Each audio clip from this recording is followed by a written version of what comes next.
Nous avons considéré pour nous pendant quelques minutes matin ces textes que nous joignons dans Jean chapitre 5, une parabole, une histoire, excusez par une parabole, une histoire, nous avons dit que tout le monde là connaît. C'est histoire ça que nous voulons partager avec vous pendant quelques minutes. Histoire ça nous joignons dans Jean chapitre 5. Jean chapitre 5. Et les 9 premiers versets. Jean chapitre 5, les 9 premiers versets. Ma plus pour nous pendant que nous-mêmes nous suivons avec Dieu. Après cela, il y eut une fête des Juifs. Et Jésus monta à Jérusalem. Or, à Jérusalem, près de la porte des brebis, il y a une piscine qui s'appelle en hébreu Bethesda et qui a 5 portiques. Sous ces portiques étaient couchés un grand nombre des malades, des aveugles, des boiteux, des paralytiques qui attendaient le mouvement de l'eau. Car un ange descendait de temps en temps dans la piscine et agitait l'eau. Et celui qui descendait le premier, après que l'eau avait été agitée, était guéri, quelle que fût sa maladie. Là se trouvait un homme malade depuis 38 ans. Jésus l'ayant vu coucher, et sachant qu'il était malade depuis longtemps, lui dit, « Veux-tu être guéri ?» Le malade lui répondit, « Seigneur, je n'ai personne pour me jeter dans la piscine quand l'eau est agitée. Et pendant que j'y vais, un autre descend avant moi. Lève-toi, lui dit Jésus, prends ton lit et marche.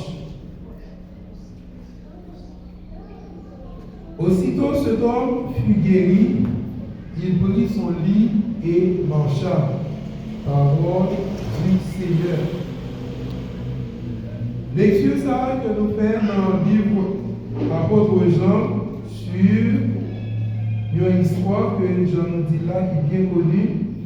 Nous avons parlé de titre comme ça, un aveugle guéri avec la patience. Un aveugle guéri avec la patience. Si nous disons qu'on avait guéri avec patience, c'est sûr que tout le monde connaît qui ça on avait guéri. Un aveugle, c'est un monde qui parlait du tout. Qui parlait ni de près ni de loin. Et nous le plus souvent, nous avons toujours utilisé un proche qui peut aider à marcher. Voilà que je dis nous, il y a un homme qui te voit ici, mais nous a dit aveugle.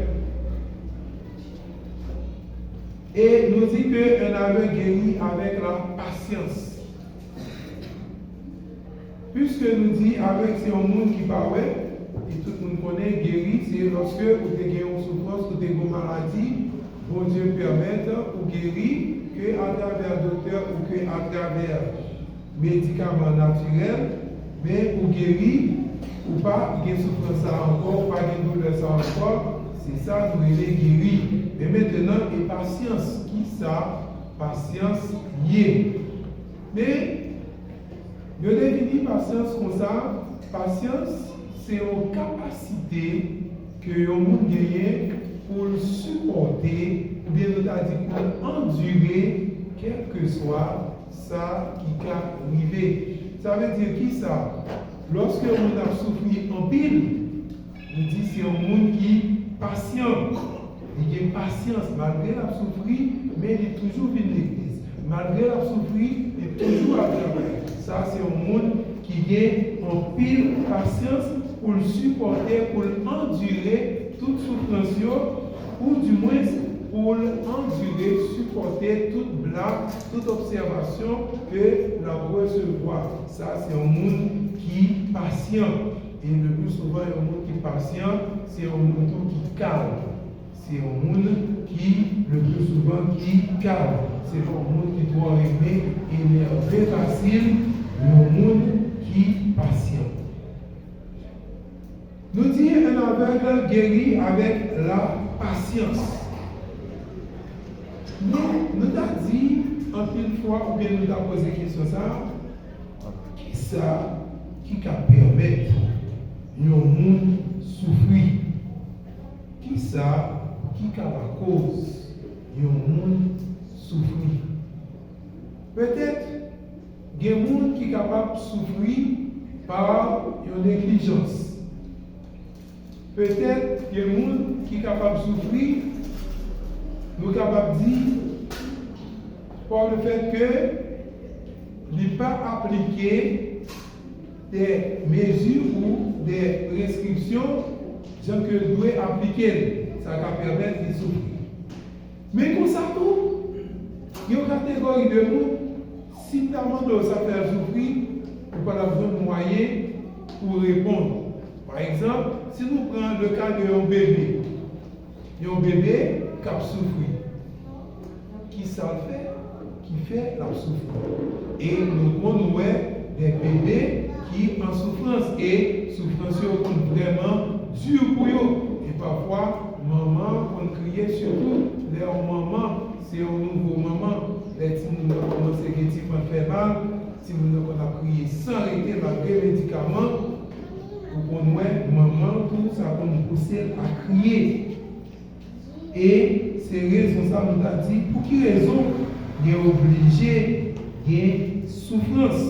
Ou pour quelle raison nous a dit, nous sommes obligés de souffrir? Question ça que nous posons, il y a un philosophe qui dit, à partir de question ça, il a établi, est-ce qu'il y a une relation entre le péché et la souffrance? Est-ce que c'est le péché qui fait que nous souffrir, ou bien est-ce que pas une relation? Jésus, face avec question ça, il peut répondre comme ça lorsque Jésus était ensemble avec les disciples, il a rencontré un cas comme ça, et c'est, regardez comment Jésus est considéré car dans Jean chapitre 9, verset 1er à 3. Jean chapitre 9, verset 1er à 3, nous lit. Jésus vit en passant un homme aveugle de naissance. Ses disciples lui firent cette question. Rabbi, qui a péché, cet homme ou ses parents, pour qu'il soit né aveugle? Jésus répondit, ce n'est pas que lui ou ses parents aient péché, mais c'est afin que les œuvres de Dieu soient manifestées en lui. Jésus, ensemble avec les disciples, pendant qu'il a marché, il a rencontré un homme qui est aveugle. Et les disciples ont pris le temps pour dire Jésus, mais comment cela se fait-il pour un homme aveugle? Est-ce que c'est lui qui cause ça? Ou bien est-ce que c'est faute parent, parce que son monde qui fait aveugle? Jésus dit, ce n'est pas ni péché, ce n'est pas ni péché parent, mais c'est pour la gloire de Dieu capable de manifester. Yes. Cela veut dire que, en pile fois, moi-même avec vous, nous avons souffert. Ce n'est pas ça nous fait, nous avons payé, tant que Jean dit là, mais c'est pour l'œuvre de Dieu capable de manifester. Et parfois, il y a nous qui avons souffert, comme c'est volonté de Dieu, pour décharger nous de l'orgueil. Voilà, qu'à comprendre ça, en pile fois, les chrétiens qui ont souffert, mais bon Dieu, on a souffrance la même. C'est une façon que bon Dieu a fait pour que les capables de retirer ça que nous avons orgueil dans nous-mêmes. si nous prenons le cas de l'apôtre Paul. L'apôtre Paul, c'était un fervent chrétien. Et si nous regardons à travers le Nouveau Testament, l'apôtre Paul, de persécuteur à maintenant apôtre, c'est un monde qui travaille plus dans l'œuvre du Seigneur. C'est eux qui travaillent plus pour la construction de l'évangile. C'est eux qui passent plus martyr pour l'œuvre de l'évangile. Et c'est raison ça, lorsque l'apôtre Paul a souffert, l'apôtre Paul a souffert amèrement, l'apôtre Paul a souffert durement. L'apôtre Paul pas de monde, et puis il a souffert. Et parfois, il a souffert même dans la prison. Et l'apôtre Paul, dans le livre Corinthiens, il arrive au dernier moment pour dire Seigneur, pour qui ça? Il a souffert comme ça, pour en quelque sorte, pour qui ça existence sous la terre, parce que il n'est pas capable à souffrir comme ça. Et ça qui dure et triste, tout au long de souffrance, apôtre Paul, tout moment, apôtre Paul a souffert avec des douleurs.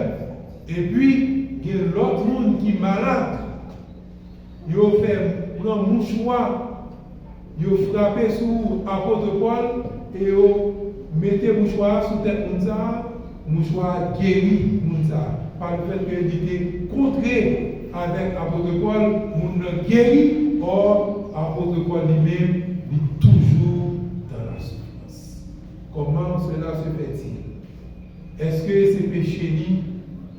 Mais non, c'est pour que la gloire de Dieu soit capable de manifester. Et pour aller plus loin, l'apôtre Paul vit privé. Au dernier moment, l'apôtre Paul sentit qu'il n'est pas capable encore.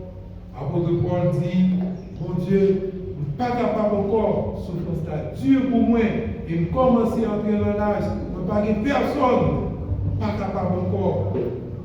Et l'Éternel va répondre à l'apôtre Paul dans toute souffrance, dans toute douleur, il va dire, apôtre Paul, ma grâce te suffit. Grâce moi suffit pour vous. Malgré l'apôtre Paul qui a souffert, mais l'Éternel va abandonner. Chrétien qui est capable de passer des moments durs, des jours noirs, des frères, sœurs qui te disent, malgré où est ou l'angouleur, Jésus est avec vous. Si Jésus n'est pas avec vous, ça t'est plus grave. Et c'est si vrai, Jésus est avec vous, malgré douleur, dans le moment où vous avez douleur, figure a bien frais. Dans le moment où vous avez douleur, vous sentez où vous avez couru, où vous avez marché, où vous avez chanté. C'est parce que l'Éternel n'a pas abandonné dans la souffrance. Et qui te dit une fois, on dit, il y a deux malheurs qui vont arriver. Est-ce que mes bon Dieu la donne? Frère Maximio, en pile fois, il y a deux catastrophes ou bien il y a deux malheurs qui arrivent.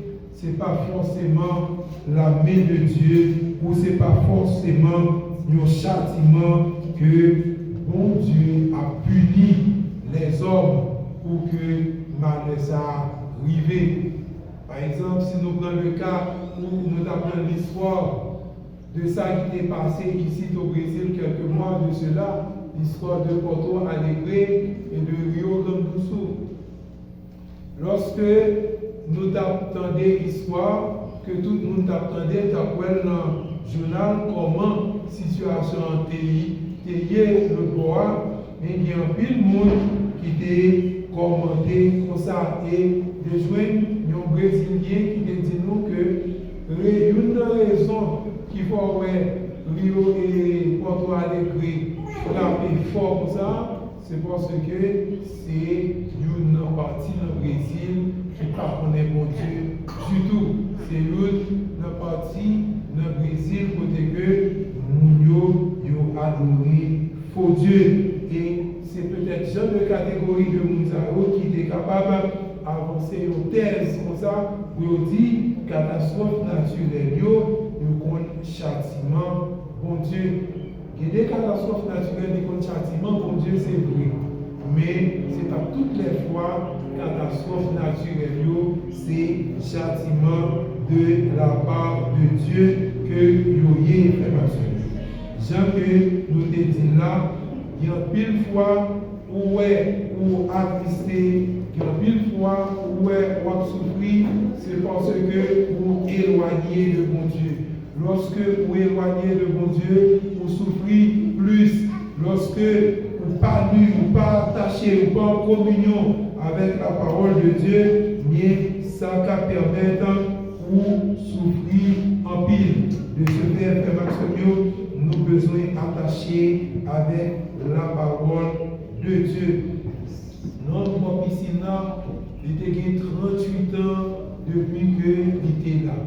Frère Maximio, 38 ans par 38 jours. 38 ans, c'est 38 années. Imaginez que un monde qui gagne tout le temps ça, depuis la souffrir, et à chaque fois pour que tu as tombé dans le gloire, il y a un monde qui tombait avant. Ça qui manque nous et qui attire nous dans l'histoire, c'est parce que, en dépit de tout, malgré tout, nous avons toujours été là. Malgré qu'il n'y a pas de monde qui vous a poussé, et lui-même, il n'est pas capable de la l'école, mais il était là. Ça fait nous comprendre si un monde qui croit dans mon Dieu. Quel que soit Jean Saillé, m'a été attaché à mon Dieu. Même le m'a souffri, même le m'a pas récaille, même le m'a recevoir déception, mais m'a toujours été dans l'église El Shaddai. Et Frère Maximio, lorsque vous avez une telle conviction, lorsque vous avez une telle croyance, eh bien, mon Dieu n'est pas abandonné, puisque non, il croit que la guérie, vos piscines, ça permet, malgré la souffrir, malgré l'autre côté de tomber, il n'est pas jamais tombé, mais il a toujours été confiant. Un jour, m'a délivré quand même. Un jour, la situation meilleure m'a sorti là-dedans quand même. Un jour, déception m'a pris, m'a quitté quand même. Nous sommes confiants. C'est la croyance de l'homme, malgré ses douleurs, malgré sa maladie, malgré ses souffrances, il croit que par l'autre côté, que le cas délivré, c'est bon ici. Frère Maximio, nous devons sentir que, quel que soit la chance à tailler, vous besoin d'être autorisé. Pas de plus bon côté que autorisé. Même si moment est dur, même si mauvaise nouvelle, même si il y a maladie, même si il y a déception, mais restez autorisé parce que nous n'avons pas place. Et qui te dit, c'est vrai, Jésus pas dans guéri non. Mais si nous n'avons pas de bon sinon Jésus pas la avec. C'est vrai, on va souffrir longtemps. Mais qui te dit, si vous parlez de l'église là, Jésus pas peur. Comme ça, Frère Maximio, nous avons besoin, quelle que soit difficulté, mais nous avons besoin de rester là dans l'église. Et une bagaille que nous avons besoin de connaître, nous avons besoin de gagner en tant que chrétiens, malgré les moments difficiles, malgré les douleurs, mais nous avons besoin d'agir foi. Nous avons besoin de la foi dans mon Dieu. Normalement, il y a 38 ans, c'est vrai, mais la foi permet que non seulement croyance n'est pas censée faire arrêter, mais la foi fait que un jour la guérit. Et c'est pour ça, lorsque il rencontrer avec Jésus, Jésus posait une question que Jésus posait, Jésus dit, est-ce que vous voulez guérir? Voilà mes questions. Jésus posait non. Est-ce que vous voulez guérir? À partir de questions ça, même avec vous, qui ont une question que nous sommes capables de poser. Mais si là, c'est que le bégué, si pas le bégué, c'est pas la taille. C'est peut-être une question ça que nous avons posée. La souffrance, nous, la douleur, nous devons dire, ah, mon cher, pas l'emmerder, nous avons bien longtemps, nous avons monde pour nous demander si pour guérir. Et toute une série de réponses que nous devons répondre avec Jésus. Mais Jésus nous testé la foi, jeune homme, nous testé croyance, jeune homme, Jésus posait une question ça. Peut-être vous avez trouvé, c'est une question qui bête. Vous avez trouvé, c'est une question qui n'a pas de place. Mais Jésus lui-même le teste sur le jeune homme, il posait une question ça, il dit, veux-tu être guéri? Et jeune homme, dans la sagesse, dans l'humilité, dans la foi, il répond à Jésus comme ça, il dit, Seigneur, baguette personne. Seigneur, baguette personne. Et lorsque il répond à Jésus, Seigneur, baguette personne, pour lorsque l'eau a agité, qui vous a poussé, parce que moi, je ne suis pas capable, là, je suis comme là-dedans, mais au moins si tu as une famille, une amis, il t'a lagué, c'est là que tu es capable de faire bien.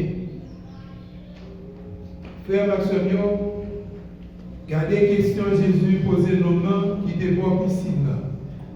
Et gardez les réponses non par Jésus. Il dit Seigneur, pas une personne. Vous voulez pas sentir, frère Maxime, il est important pour nous comprendre phrase ça. Seigneur, pas une personne. C'est vrai nous l'église. C'est vrai nos amis. C'est vrai nous travaillons même côté. C'est vrai nous avons de très bonnes relations. Mais lorsque vous êtes malade, côté amis ça. Lorsque vous êtes malade, côté compagnon de travail ça. Lorsque vous êtes malade, côté frère ça. Côté soeur ça. Côté madame ça. Côté mari ça. C'est toute une série de questions qui tournent autour de réponses. Seigneur, j'ai des personnes pour me jeter dans l'eau. Frère Maxime, nous n'avons pas de personne, nous avons seulement Jésus. Amen. La douleur, pas attendre ces frères de gars qui viennent mort, qui viennent bien pour guérir. C'est vrai, c'est moi, c'est droit pour me venir, pour me prier, pour m'aider, que dans la prière, que avec l'argent, la poste, que c'est avec courage, c'est à droit. Mais si je ne pas venir tout, pas garder ça, gardez Jésus. C'est Jésus et Jésus seul.